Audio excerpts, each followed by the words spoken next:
Khulna medical কলেজের ভারপ্রাপ্ত উপপরিচালক ডাক্তার আখতারুজ্জামানকে পদত্যাগে বাধ্য করার পর এবার ৪১ জন চিকিৎসককে অবাঞ্ছিত ঘোষণা করা হয়েছে।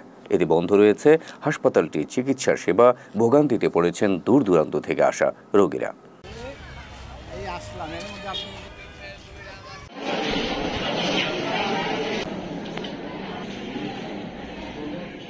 গেল ৩ সেপ্টেম্বর মঙ্গলবার খুলনা মেডিকেল কলেজের শিক্ষার্থীদের একটি অংশ হাসপাতালের ভারপ্রাপ্ত উপপরিচালক ডাক্তার আখতারুজ্জামানকে পদত্যাগে বাধ্য করেন।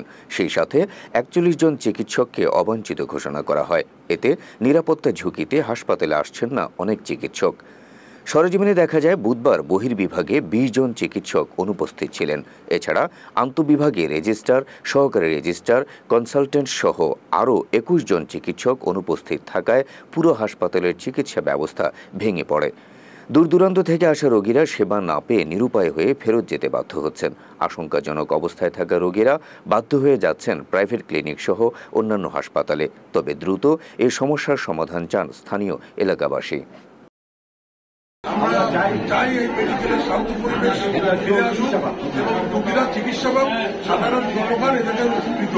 আজকে তো ডাক্তার আসার কথা ছিল, এসে ডাক্তার আমরা কাজে যোগাযোগ করবো, ডাক্তার কাজে যোগাযোগ করবো।